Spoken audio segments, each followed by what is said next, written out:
आज हम लोग एक नया चैप्टर स्टार्ट करेंगे और इस चैप्टर में हम लोग डिफरेंट टाइप के एनर्जी और वर्क के बारे में डिस्कस करेंगे।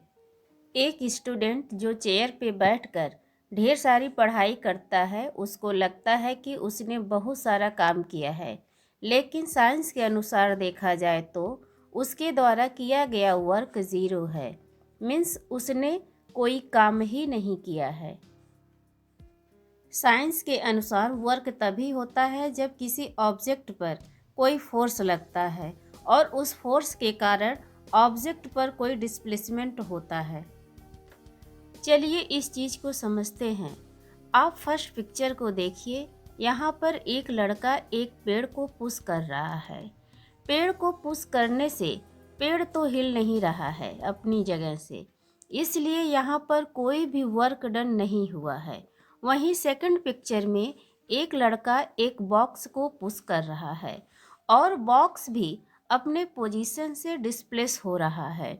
इसलिए सेकंड पिक्चर में हम कह सकते हैं कि लड़के ने जो फोर्स लगाया है उसके कारण डिस्प्लेसमेंट हुआ है, इसलिए सेकंड पिक्चर में वर्क डन हुआ है। जबकि फर्स्ट पिक्चर में डिस्प्लेसमेंट नहीं हुआ है, इसलिए वहाँ पर कोई वर्क डन नहीं हुआ है। तो अब आप लोग समझ गए होंगे, साइंस के अनुसार वर्क डन तभी होता है जब कोई फोर्स किसी ऑब्जेक्ट पर लगाई जाती है और उस फोर्स के लगने के कारण ऑब्जेक्ट अपने पोजीशन को चेंज करती है या डिस्प्लेसमेंट होता है ऑब्जेक्ट के पोजीशन में। किसी फोर्स के द्वारा किया गया वर्क टू फैक्टर पर डिपेंड करता है।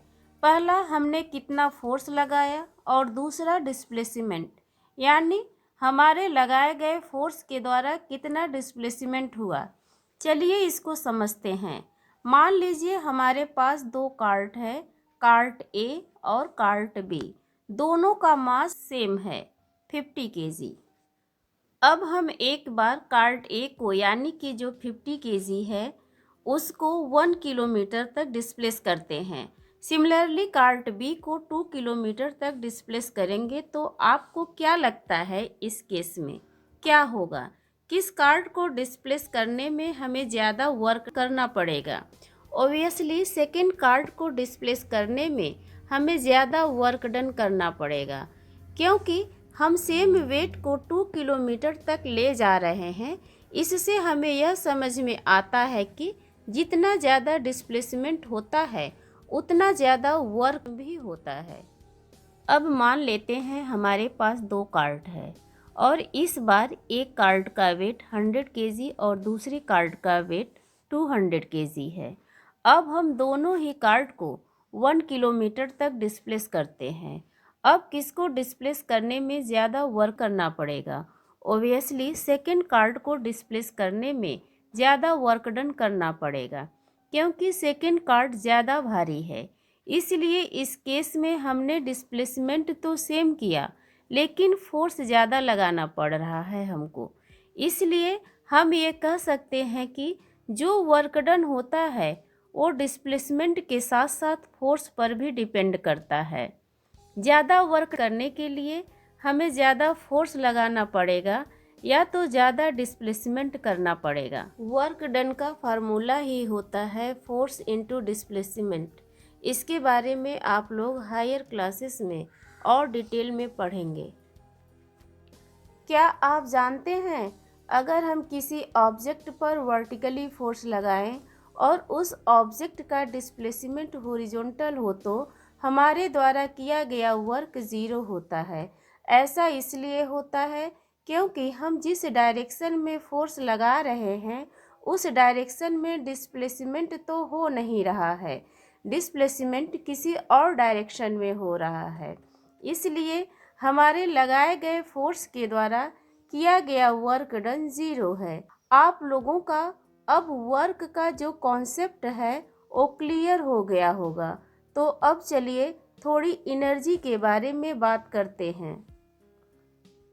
जब आप खेलने के बाद थक कर घर लौटते हैं तब आपको कुछ करने का मन नहीं करता है, क्योंकि आपकी एनर्जी कम हो गई रहती है।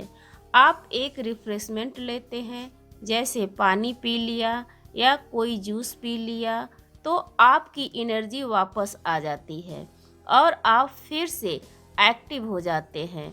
तो हम यह कह सकते हैं जो एनर्जी होती है उसके कारण हम वर्क करते हैं, यानी energy is the capacity to do work. हमारे हाथों के मसल में एनर्जी स्टोर होती है जिसकी वजह से हम बॉल को फेंक पाते हैं या कोई वर्क कर पाते हैं। इसी तरह से जो बैटरी होती है उसके अंदर भी एक एनर्जी स्टोर होती है जिसकी वजह से हम रेडियो बजाते हैं। प्लेयर अपने मसल की एनर्जी का यूज़ करता है और रेडियो बैटरी में स्टोर एनर्जी का यूज़ करता है। एनर्जी अलग अलग फॉर्म में स्टोर हो सकती है। चलिए इसको और डिटेल में समझते हैं। पहला एनर्जी का फॉर्म है मैकेनिकल एनर्जी। मैकेनिकल एनर्जी के अंतर्गत दो एनर्जी आती है, पोटेंशियल एनर्जी और काइनेटिक एनर्जी। ये दोनों एनर्जी मैकेनिकल एनर्जी के ही एक पार्ट हैं। तो सबसे पहले हम पोटेंशियल एनर्जी के बारे में समझते हैं।